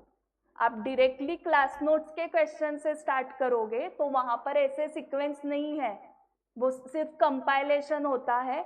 Module RTP MTP past papers का कंपाइलेशन होता है, कौन से भी क्लास के नोट्स लो आप वही होता है, ओके, सिर्फ डिफरेंट कलर डिफरेंट पेज, इतना ही। सो उससे कुछ फर्क नहीं पड़ता कौन से क्लास के नोट्स है। मेन थिंग कि वहां पर सीक्वेंस नहीं फॉलो है।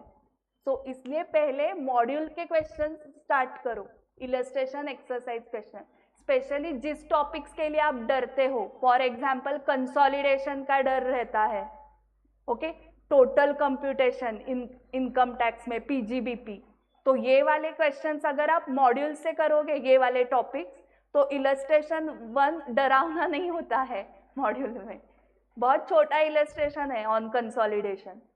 सो वहां से सॉल्व करोगे एंड देन क्लास नोट्स करोगे तो वो टॉपिक इजी लगेगा। आज करके देखो ये मे के एग्जाम के लिए, पहले मॉड्यूल से and then class notes, okay, and then बाकी के चीजें जो मैंने बताई है वो आपके क्लास नोट्स में कवर है। सिर्फ लेटेस्ट RTP जो है एंड MTP जो है वो आपको प्रिंट निकाल के सॉल्व करने पड़ेंगे, ठीक है। सो RTP MTP पास्ट पेपर्स ये कवर रहेगा।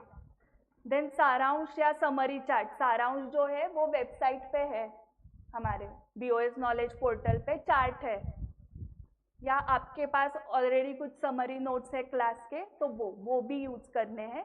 एंड केस स्टडी सिनारियो जो है हमने अभी डिसाइड किया ना कि हम MCQ की प्रैक्टिस करने वाले हैं, तो वो कहाँ से करनी है MCQ की प्रैक्टिस? केस स्टडी सिनारियो करके आया है BOS नॉलेज पोर्टल पे, एक नया टैब आया है, देखा क्या किसी ने? नहीं देखा ही नहीं है, ओके, उसने देखा है, ओके, तो देखा है तो आगे की स्टेप क्या है? डाउनलोड करके प्रिंट करना, ओके।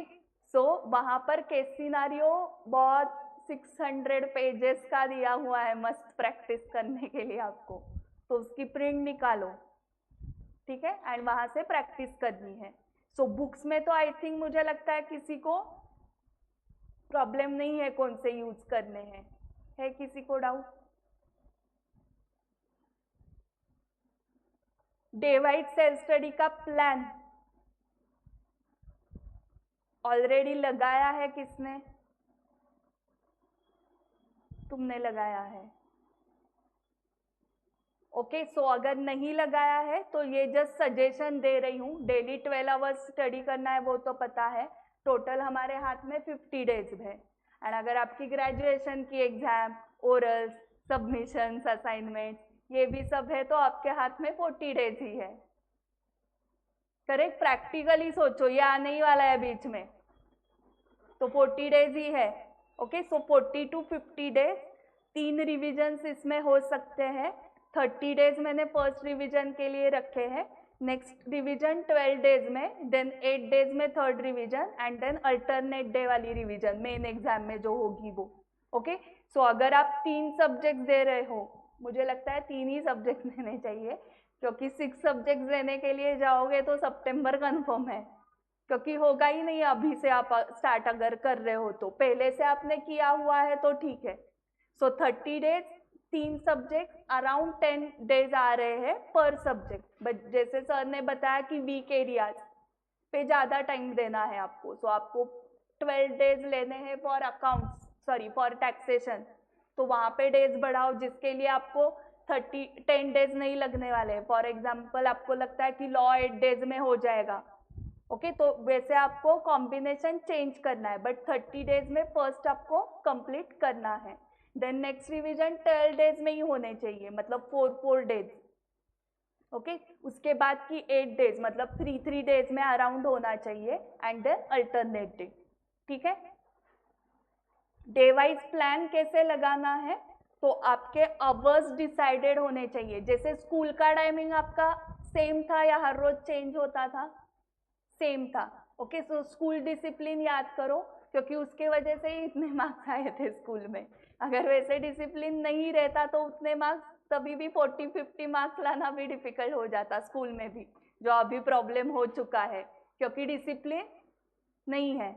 ओके सो डिसिप्लिन लाना है मतलब क्या, आपको हर रोज का रूटीन सेम होना चाहिए, ओके इतना सेम होना चाहिए कि उस रूटीन का बोर होना चाहिए आपको, मतलब आप करेक्ट पढ़ाई कर रहे हो कि मैम हर रोज मैं उठता हूँ, पढ़ाई करता हूँ, फिर ब्रेकफास्ट, फिर लंच, फिर से पढ़ाई, फिर टी ब्रेक, फिर से पढ़ाई, फिर डिनर, फिर से पढ़ाई, फिर सोता हूँ, फिर अगला दिन आता है। तो ऐसे अगर आप हर रोज कर रहे हो तो आप परफेक्ट चल रहा है आपका, ऐसे समझो, ओके सो यहाँ पर 2 to 3 आवर्स का एक स्लॉट आपको करना है,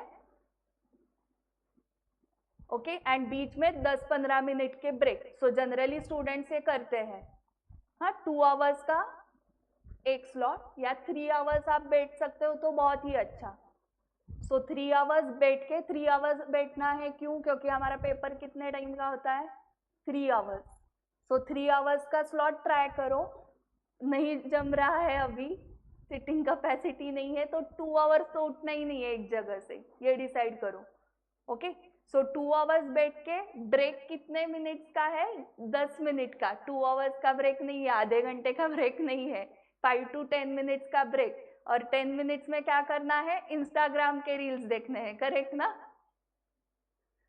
ओके सो 10 मिनट्स के ब्रेक में सोशल मीडिया कुछ भी नहीं देखना है। फिर क्या करना है मैम, सोशल मीडिया छोड़ के कुछ भी कर सकते हो, बट सोशल मीडिया नहीं देखना है, इतना है, ओके मोबाइल ही बेसिकली नहीं देखना है 10 मिनट में। ट्राई करो जमता है क्या, ओके क्योंकि 10 मिनट ब्रेक स्टार्ट होते ही पहले हम क्या लेते हैं, हाथ में मोबाइल, ओके सो ट्राई करो 10 मिनट के ब्रेक में मोबाइल छोड़ के आप क्या कर सकते हो। फिर आपको लगता है अरे कुछ है ही नहीं करने के लिए तो पढ़ाई करते हैं, करेक्ट सो मोबाइल को छोड़ दोगे तो आपके पास है नहीं कुछ करने के लिए, सो पढ़ाई करो, ओके उससे एटलीस्ट पास तो हो जाओगे। सो ये डे वाइज स्टडी प्लान में 2 to 3 आवर्स के स्लॉट, एक एग्जाम्पल के लिए आपको दिया है 8 to 11 पहला स्लॉट है, फिर 15 मिनट्स का ब्रेक, देन 11:15 to 1:30 फिर लंच ब्रेक, 1:30 to 2 45 मिनट्स का लंच ब्रेक, 2 to 5 मतलब वही जो हमारा एग्जाम टाइम है वही आपका दोपहर का स्लॉट रखो, ओके सोने का स्लॉट नहीं, पढ़ाई करने का, ओके सो 2 to 5 पढ़ाई करनी है, दोपहर में सोना ही नहीं है। देन 5 to 6 1 आवर का ब्रेक, ओके सो वहां पर आप घूमने जा सकते हो, जिम को जा सकते हो, जो भी है, बट मोबाइल नहीं देखना है, ओके देखो जमता है क्या ये। 5 to 6 then 6 to 8 8 to 9 dinner break and 9 to 11, okay तो ये ऐसे 12 आवर्स होते हैं, बट आप उसको अगर 5 बजे उठ के पढ़ाई कर रहे हो वगैरह, दूसरा कुछ टाइमिंग है तो वो टाइमिंग से बिठाओ, बट 12 आवर्स उसको होने चाहिए। एंड ब्रेक में मोबाइल नहीं देखना है, ओके सिर्फ कुछ मिस कॉल्स आए हैं जो पेरेंट्स के हैं या फ्रेंड्स के हैं, जो इम्पोर्टेंट फ्रेंड्स हैं उनके ही, जो आपको पढ़ाई में मदद करने वाले फ्रेंड्स, सो उनको कॉल बैक करना वगैरह। एंड फिर डेली टारगेट कैसे सेट करना है, सो 30 डेज हमने डिसाइड किया था फॉर रिवीजन, फर्स्ट रिवीजन, उसको सब्जेक्ट वाइज आप डिसाइड करोगे। अगर आपके लिए तीनों सब्जेक्ट्स इक्वल है तो 10 डेज हो जाएंगे, 10 डेज 10 डेज 10 डेज। ओके, सो एक सब्जेक्ट में कितने क्वेश्चंस है टोटल, वो टोटल निकालो। कहाँ से निकालोगे? मॉड्यूल के illustrations, exercise questions and class notes के क्वेश्चंस सबकी टोटल करो। Okay, and divided by 10 days करो। ये एक सब्जेक्ट का हो गया। सो फॉर एग्जांपल 300 क्वेश्चंस वो आ गए। ओके, तो मैंने डिवाइडेड बाय 30 डेज क्यों किया है? क्योंकि मैं कॉम्बिनेशन अगर करती हूँ तो मैं एक ही दिन में पूरा सब्जेक्ट्स नहीं, पूरा अकाउंट्स ही 10 दिन नहीं पढ़ने वाली हूँ। मैं थोड़ा टाइम अकाउंट्स, थोड़े टाइम लॉ, थोड़े टाइम टैक्स, अगर ऐसे में पढ़ने वाली हूँ तो टोटल मैं अकाउंट्स पढ़ने वाली हूँ फॉर 30 डेज ना, 30 डेज लॉ भी पढ़ने वाली हूँ, 30 डेज टैक्स भी पढ़ने वाली हूँ। तो इसलिए मैंने 300 क्वेश्चंस डिवाइडेड बाय 30 किया, तो 10 क्वेश्चंस पर डे हो सकते हैं ना आपके एक सब्जेक्ट के, ऐसे 3 सब्जेक्ट्स। सो 30 क्वेश्चंस पर डे नहीं हो सकते? हो सकते हैं ना 30 क्वेश्चंस पर डे। एंड अगर ये नंबर ज़्यादा भी आ गया, 300 की जगह 450 तक आ गया, 600 तक आ गया, तो भी 15 to 20 क्वेश्चंस पर डे एक सब्जेक्ट के आ रहे हैं। ओके, 15 क्वेश्चन एक सब्जेक्ट के हुए तो 45 क्वेश्चन टोटल तीनों सब्जेक्ट्स के मिला के आपको करने पड़ेंगे। एंड 20 क्वेश्चंस अगर आ गए पर डे तो तीनों सब्जेक्ट्स के मिला के 60 क्वेश्चंस करने पड़ेंगे, तीनों सब्जेक्ट्स के मिला के। सो पॉसिबल है क्या? सोचो, 60 क्वेश्चंस, 45 क्वेश्चंस या जो भी 30 क्वेश्चंस, जो भी फिगर आएगी वो पॉसिबल लग रहा है? कर सकते हैं, करेक्ट। सो यहाँ पर फर्स्ट रिवीजन में मैंने क्या लिया है? ईच एंड एवरी क्वेश्चन हमने लिया है ना, क्लास नोट्स के भी सारे एंड मॉड्यूल के भी सारे। एंड सॉल्व करते वक्त आप इंपॉर्टेंट क्वेश्चन मार्क करते हो क्या, जो एबीसी एनालिसिस सर ने बताया था? ओके, सभी स्टूडेंट्स करते हैं ये कंफर्म? अगर नहीं कर रहे हो तो वो अभी करना पड़ेगा, मई के लिए पास होना है ना हमें। ओके, क्योंकि नेक्स्ट रिवीजन 30 डेज की नहीं है, कितने डेज की है? 12 डेज। सो उसमें आप कौन से क्वेश्चन सॉल्व करोगे? जो आपने इंपॉर्टेंट मार्क किए उतने ही क्वेश्चन आप सॉल्व करोगे। ओके, मैं क्या बोल रही हूँ? गो थ्रू करोगे नहीं बोल रही हूँ, मैं बोल रही हूँ सॉल्व करने हैं। ओके, सो स्टूडेंट्स को क्या लगता है फर्स्ट रीडिंग करते वक्त सॉल्व करना होता है, सेकेंड थर्ड नेक्स्ट रिवीजन से गो थ्रू करना होता है। तो वैसे नहीं है, नेक्स्ट रिवीजन्स में भी सॉल्व ही करना है। फिर टाइम कैसे आपका कम हो रहा है रिवीजन का? क्योंकि हम नंबर ऑफ क्वेश्चंस कम कर रहे हैं, बट सॉल्व ही करना है, वो ध्यान में रखो, ठीक है। एंड सेकेंड टाइम सॉल्विंग करते वक्त फिर से हमें इंपॉर्टेंट क्वेश्चंस मतलब एबीसी एनालिसिस करना पड़ेगा क्या? यस, करना पड़ेगा, क्योंकि थर्ड रिवीजन जो है वो 8 डेज की है एंड उसके बाद की रिवीजन तो अल्टरनेट डे है। ओके, मतलब 1.5 दिन में करना है, वहां पर आप गो थ्रू कर सकते हो 1.5 दिन में, तब सॉल्विंग नहीं हो सकता या रफ कैलकुलेटर पे। जब एग्जाम स्टार्ट हो जाएगी तब तक क्या करना है? सॉल्विंग ही करना है। ओके, सो कुछ क्वेश्चंस आपको फर्स्ट रिवीजन में ही समझने आने वाला है कि ये लास्ट डे को हमने क्वेश्चन किया तो ही आने वाला है सॉल्व करने को, तो उसको directly LDR last day revision mark करो। कुछ क्वेश्चन में कंफ्यूजन होगा, ये डिफिकल्ट है या इजी है, तो वो एटलीस्ट सेकेंड रिवीजन के लिए मार्क करो। ओके, सेकेंड रिवीजन के टाइम भी वो डिफिकल्ट लग रहा है तो वो थर्ड रिवीजन के लिए आएगा। एंड थर्ड रिवीजन के टाइम भी लग रहा है कि नहीं ये लास्ट डे को देखना चाहिए, तो वो एलडीआर मार्क कर दो। सो आप यहाँ पर क्या हो रहा है, जो डिफिकल्ट क्वेश्चन है वो ऑटोमेटिक आपका 3 बार सॉल्व हो रहा है। ओके, एंड जो इजी क्वेश्चन है वो आपने फिल्टर किया ही नहीं, तो वो 1-2 बार ही सॉल्व होगा। एंड वैसे ही स्ट्रैटेजी रखनी है आपको। समझ में आ गया ये डेली प्लानिंग कैसे लगाना है? सो आपको नंबर ऑफ क्वेश्चन से डिवाइड करना पड़ेगा सारे सब्जेक्ट्स का। कितना टाइम लगेगा डेली प्लान लगाने के लिए आपको? ½ एन आवर सफिशिएंट है। सारे बुक्स ओपन करो, काउंट करो questions, total questions divided by 30 day, and daily एक ही सब्जेक्ट जो स्टूडेंट ले रहे हैं उसको क्या करना पड़ेगा, 10 से डिवाइड करना पड़ेगा ना। मतलब वो पहले अकाउंट्स खत्म करेगा 10 डेज में, फिर लॉ खत्म करेगा, फिर टैक्स, ऐसे रेयर होते हैं स्टूडेंट, फिर उनको उनके केस में भी वो 30 क्वेश्चंस आ जाएंगे एक सब्जेक्ट के। हमारे केस में अकाउंट्स लॉ टैक्स मिला के 30 क्वेश्चंस आ रहे हैं। तो आप कैसे भी करो 30 क्वेश्चंस डेली करने ही है। अभी strategy for theory subject sir ने ये ऑलमोस्ट कवर किया हुआ है। थेरी सब्जेक्ट आप सिर्फ चेक करते जाओ या आप करते हो या नहीं करते हो। फर्स्ट पॉइंट चेक करो, आप डेली बेसिस पे स्टडी करते हो क्या थेरी सब्जेक्ट्स का। डेली क्यों करना है पता है, क्योंकि अगर गैप हो गई तो हाँ भूल गए हैं ऐसे लगता है ना, इसलिए डेली करना पड़ता है। ओके, सो चेक करते जाओ ये कर रहे हो क्या।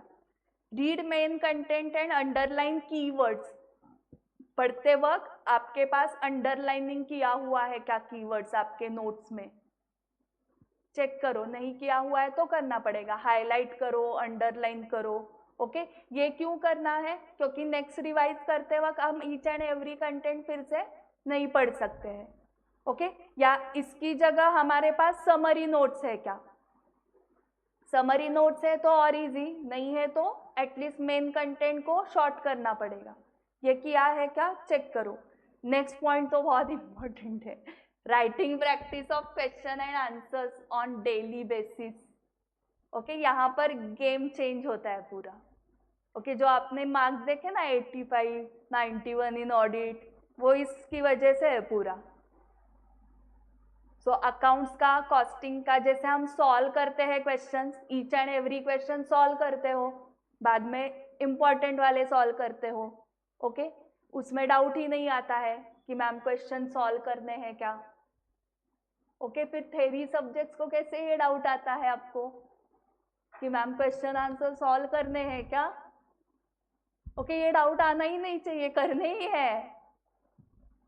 Okay, each and every question solve करना है आपको। ओरल एग्जाम है क्या, नहीं।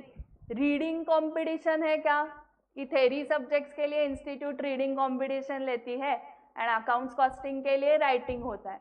रीडिंग कंपटीशन नहीं है आपकी तो आप रीडिंग क्यों करते हो, सिर्फ रीडिंग से नहीं होने वाला है, आपको लिखना पड़ेगा। ओके, ये जो भी स्कोर आप देख रहे हो ना, 95, 91 कैसे आ गए ऑडिट में, 88 कैसे आ गए, लॉ में इतने कैसे आ गए, इन सब का आंसर है उन्होंने राइटिंग प्रैक्टिस की थी। आप फाउंडेशन पास हो, फाउंडेशन के लॉ सब्जेक्ट में पास हो, मतलब आप कब पास हो गए, राइटिंग प्रैक्टिस करने के बाद। सो आपने भी खुद एक्सपीरियंस किया हुआ है। ओके, सो आपने इंटर में भी ये करना चाहिए तो इंटर में भी पास हो जाओगे। Okay, so each and every question लिखना है आपको, एटलीस्ट पॉइंटर्स लिखो। ओके, सो इसके मार्क्स कैसे अलॉट होते हैं बताती हूँ मैं। जो नेक्स्ट पॉइंट में हमने लिखा हुआ है, try to recall minimum 50% of key points.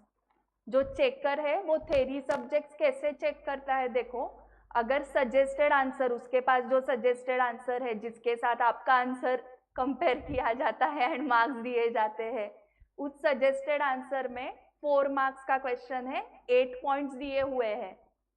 Okay, and मेरे भी सेम वही 8 पॉइंट्स है तो मुझे आउट ऑफ मार्क्स मिलते हैं। ओके, सो वो 8 पॉइंट्स मैंने 2 पेज पे लिखे हैं या 1.5 पेज पे लिखा है या आधे पेज में ही मेरे 8 पॉइंट सब कवर है, तो आधे पेज वाले को भी आउट ऑफ मार्क्स मिलते हैं क्योंकि वो सारे 8 पॉइंट्स कवर है। सो लेंथ पे डिपेंड नहीं है, ये बताना था मुझे। मार्क्स डिपेंड है कि आप कितने पॉइंट्स कवर करते हो। ओके, एंड यही MTP RTP मॉड्यूल, वहां पर जो लैंग्वेज दी है ना वैसे ही सेम लैंग्वेज आनी चाहिए। सो आपको ये डाउट होगा कि मैम इतना सिलेबस है तो ईच एंड एवरी पॉइंट तो रिकॉल नहीं होगा, करेक्ट। सो मिनिमम कितना बताया मैंने, 50% पॉइंट्स रिकॉल करो। कैसे, 8 पॉइंट्स है तो मिनिमम 4 पॉइंट्स, 4 के ऊपर 4, 5, 6, 7, 8 पॉइंट्स रिकॉल होने चाहिए हर क्वेश्चन के।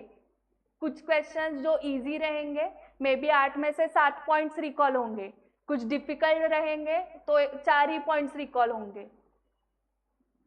ओके, सो 50% मिनिमम है हमारा हर क्वेश्चन का, ईच एंड एवरी क्वेश्चन का 50% रिकॉल हो रहा है क्या, ये चेक करना है। सो इससे क्या होगा, हर क्वेश्चन में हमें 50% मार्क्स आ जाएंगे, 4 में से 2, 6 में से 3, ये मिनिमम बोल रही हूँ मैं। सो ऐसे ओवरऑल 100 में से 50 आ जाएंगे। जो क्वेश्चंस अच्छे आ रहे हैं उसमें 75% भी मार्क्स मिलेंगे, 4 में से 3 मिल जाएंगे वहां पे। एंड जो क्वेश्चन बहुत ही इजी है वहां पे आउट ऑफ भी देती है इंस्टीट्यूट। पॉइंट्स आपको देखने हैं, सिर्फ जो आपके आंसर है आपके क्लास नोट्स में या जो भी कंपाइलेशन है उसमें जो पॉइंट्स है वो देखो, बुक बंद करके लिखो पॉइंट्स एंड कंपेयर करो ना एक एक पॉइंट। तो वहां पर आप भी चेकिंग कर सकते हो ऑन डेली बेसिस। समझ में आ गया? ओके, 1 सेंटेंस में लिखा, अगर उन्होंने भी 1 सेंटेंस में ही लिखा है तो आउट ऑफ मार्क्स मिलेंगे। उसका एक्सप्लेनेशन एक्सपेक्टेड है, प्रोविजंस का एक्सप्लेनेशन एक्सपेक्टेड है, और मैंने सिर्फ 1 लाइन लिखी है तो मुझे आउट ऑफ मार्क्स नहीं मिलने वाले हैं। सो कंपैरिजन करते जाओ सजेस्टेड के साथ, तो आपको थ्योरी सब्जेक्ट भी बहुत इजी होने वाले हैं। ओके, सो इम्पोर्टेंस सेक्शन नंबर को है ही नहीं। चेकर्स को जो गाइडलाइंस मिलते हैं ना, ओके, जो आपको डिस्क्लोज करना अलाउड नहीं है, ओके, उसमें क्या लिखा है वो मैं बताती हूँ कि सेक्शन नंबर कोट करने से कुछ भी मार्क्स अलॉट नहीं करने हैं स्टूडेंट को। ऐसे लिखा हुआ है क्लियर कट फाउंडेशन लॉ में भी कि सेक्शन नंबर कोट किया इसलिए एडिशनल मार्क्स नहीं देने हैं, एंड सेक्शन नंबर कोट नहीं किया इसलिए डिडक्ट भी नहीं करने हैं।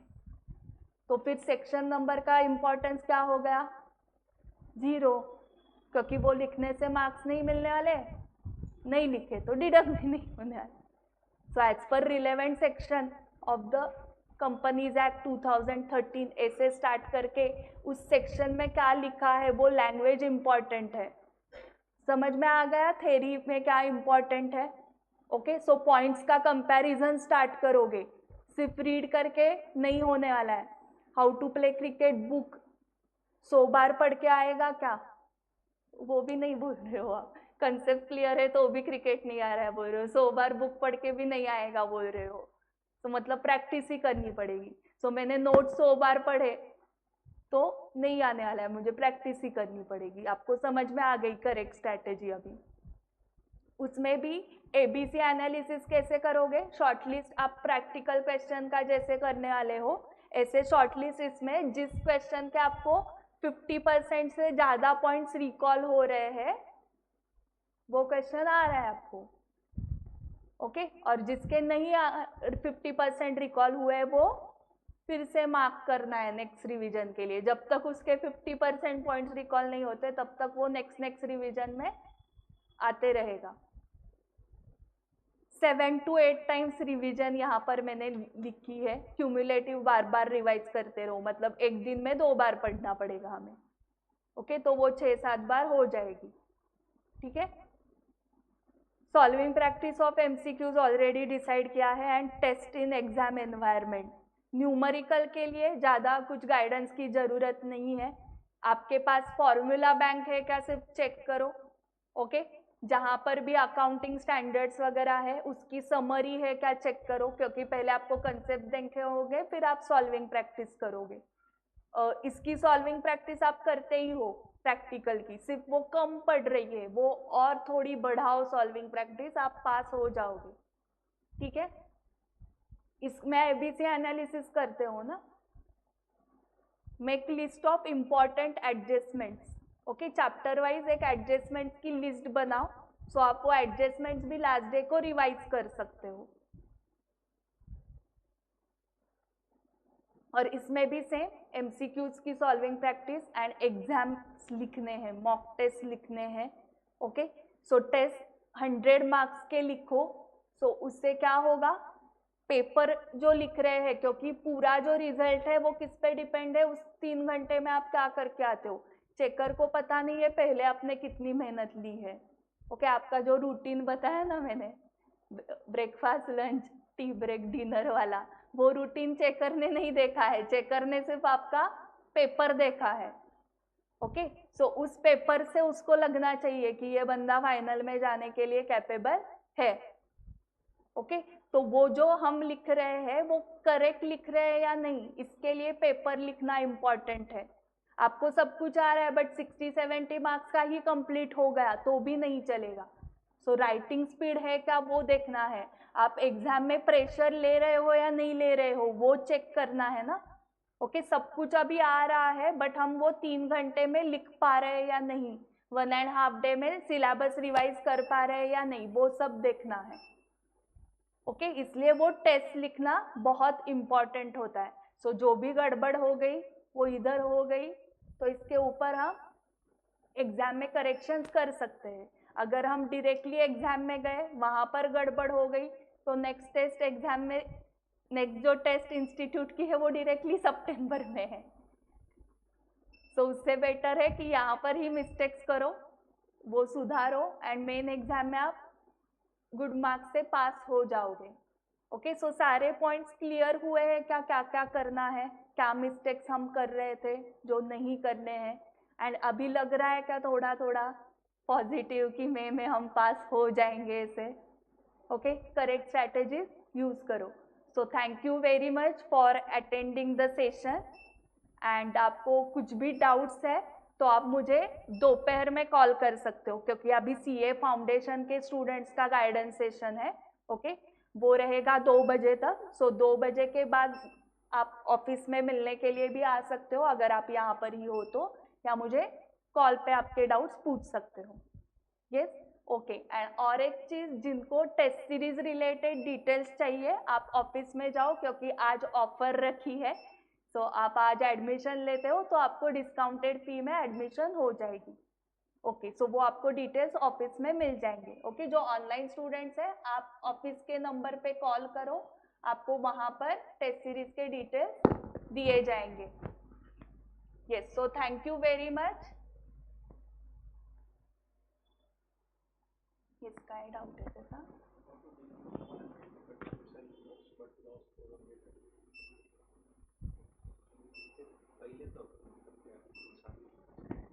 तुझा आन्सर दिलायस ना त्यावर, ह्याच्यावर? हां, ठीक आहे, मग स्टॉप केलंस ना.